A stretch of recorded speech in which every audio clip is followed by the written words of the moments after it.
Congressman Larsen, thank you so much for speaking with Voice of America.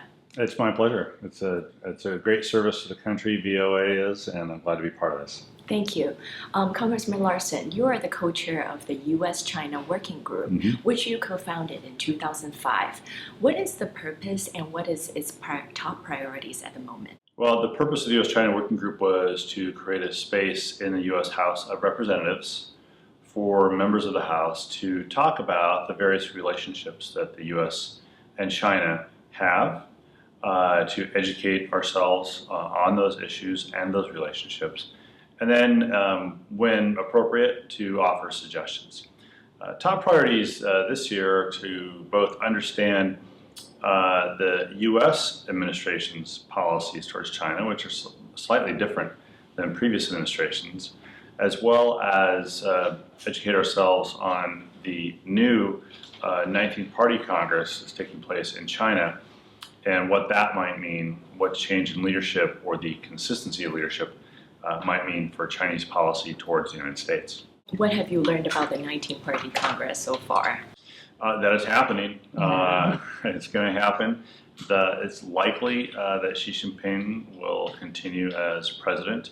And I think the most important thing about the 19th Party Congress, well, there's really going to be two things. One is, what does the leadership team, that leadership slate look like after Xi Jinping? The next 4, the next 6 people. And then second, will the result of the 19th Party Congress provide President Xi an opportunity to either continue what he's doing or to change course? Most prominently, probably discussed is changing course a little bit more on the Chinese economy. Will he feel free to open up the economy a little bit more to foreign investment? You represent Washington's 2nd Congressional District. Yeah. How has trading with China benefited the local economy, and what are some of the top concerns your constituents have by trading with China? Yeah, certainly trade with China tends to be a double-edged sword. Washington State has the strongest trade relationship of almost any state in the country with China. That's largely driven by the manufacturing and sale of airplanes at the Boeing company. In fact, they say if there is a trade war, one study showed that if there's a trade war with China, Washington State would get hurt most, and Snohomish County, the county that I represent, would be hurt most from a trade war. So again, it can be a double-edged sword. Trade creates jobs. There's a lot of people working, not just building airplanes, but doing a lot of different things. Creating jobs in my state, making things that are sold into China. That's a good thing. The flip side is if the trade relationship goes awry or goes poorly, it can have an equally devastating impact on jobs in Washington State. Job creation is one of the most important issues for American workers. And as we know, many believe that U.S. and Chinese workers are not competing on a level playing field. And that's why some of President Trump's rhetoric resonate with some of the American workers. Yeah. How can we change the dynamic of U.S.-China trade relations to help create more jobs for American workers? Well, first off, I think it's important to look at whether or not what the president says is true or has some truth to it. I think that the issue of a level playing field is important. I think generally, if you were to look at the ability for U.S. companies to invest into China without having a Chinese partner, compared to a Chinese company investing in the United States, the playing field isn't level. It isn't level at all. But I also think that U.S. investment into China largely these days is done in order to get into the Chinese market. It's not to build things in China and then export them back to the United States. It's to build things in China and sell them in China. It's largely the story of U.S. investment now in China. But I do think a level playing field is important, but a lot of what needs to be done is what we can do here in the United States. Are we doing the right things, investing in our own roads and bridges and highways, the infrastructure? Are we doing our best to invest in the skills of the workers so that they can remain flexible and competitive in a very competitive global environment?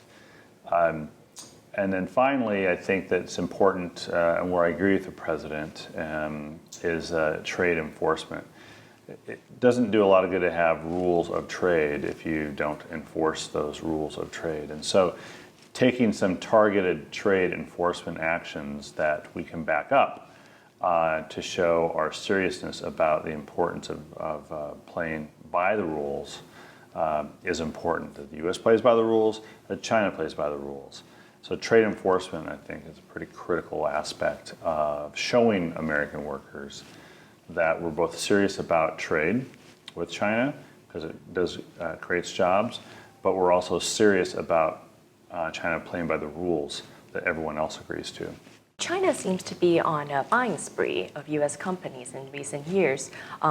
According to economic analysis, last year, big Chinese companies snatched up $45 billion worth of U.S. companies. How do you see this trend? Is it a good thing, a bad thing, or somewhere in between? Yeah, probably somewhere in between.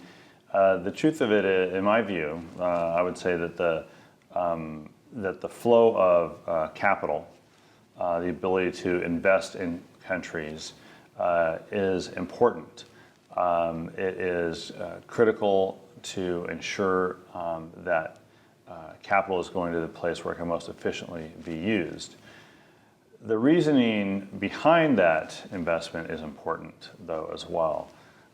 Right now, there's in China the desire for Chinese companies to move their money out of China for reasons of the Chinese economy. It's overheated. They don't want to be in a bubble, in an economic bubble, an investment bubble, so they're trying to move their money to a safer place. That certainly can benefit the United States, but unless that money is being moved in purchasing companies to improve those companies, as opposed to just park the money, that might be a good investment for the investor, but may not result in a best outcome for the company they purchase or the workers there. So there's that side of it. The flip side is that it really underscores the unlevel playing field that exists between the two countries, the ability to invest in each other's countries, to purchase companies in each other's countries. That is still a very unlevel playing field. The third point I'd make on this issue of investment, however, is that Chinese investment in the United States is starting from a very low base. So it can in fact look like there is a lot of Chinese investment coming in the United States. Anything relative to zero looks like a lot. Now, it hasn't been zero in the past, but it has grown exponentially in large part because it's been so little in the past. So I think you have to put some perspective around it as well.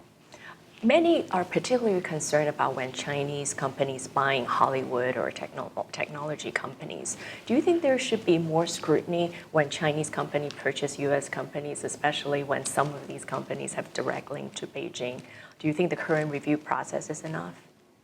I think the current review process is very aggressive. We've seen very recently a decision by the president upon a recommendation of the Committee on Foreign Investment in the U.S., or the CFIUS committee.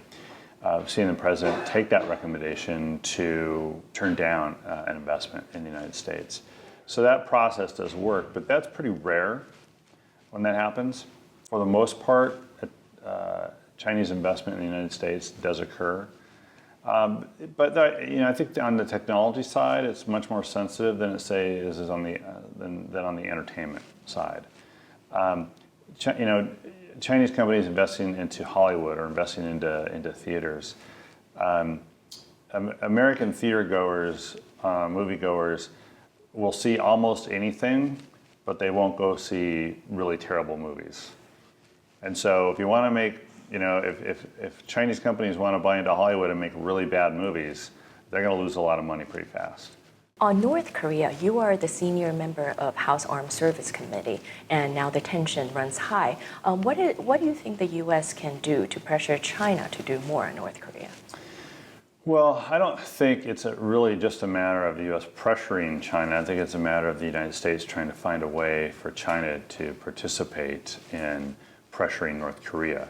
The pressure campaign is an important one that this administration is undertaking, and the pressure is on North Korea, not on China.